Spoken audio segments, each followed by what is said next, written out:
guys! Magandang buhay everyone! So for today's video tayo po ay mag-unbox ng aking biniling microphone kasi yung mic ko talaga ay sira na talaga siya, as in nagwa-wild na. So pinitsagaan ko lang. So this is it. Try natin.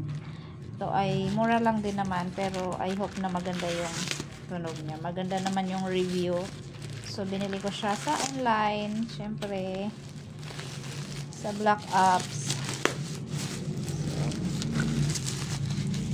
Dynamic mic. Dynamic mic siya. Meron naman ako nung 48 volts na condenser pero hindi siya ano compatible doon sa mixer ko. Pag yun ang ginagamit ko, kahit may XLR wire ako ay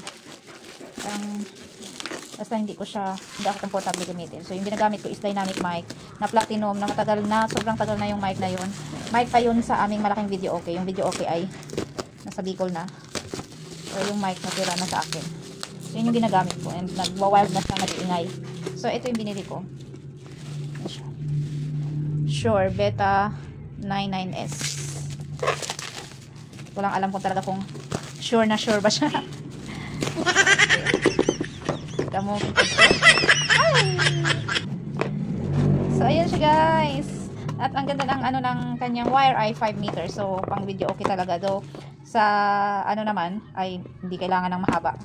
So ayan siya, and this one, ayan siya. Sana maganda ang kanyang tunog. Ay gold taray. So ito yung pinili ko, ayan siya. Pero maganda naman yung kanyang review, kaya ito yung pinili ko, hoping na maganda siya. So, try natin. Okay. Ayan, kabit na natin siya. Ayan. So, huwag nyo na lang intindihin yung maraming wire. So, ito yung dati kong ginagamit na dynamic wire. Alam ko okay pa siya. Ito maliit lang to, pero mabigat siya. Ayan.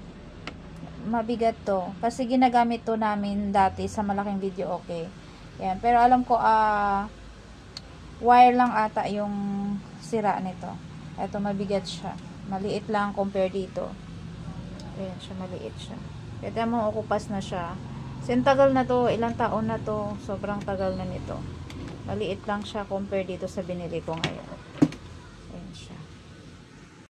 So ngayon guys, ipaparinig ko sa inyo yung tunog ng microphone. Try natin kantahan.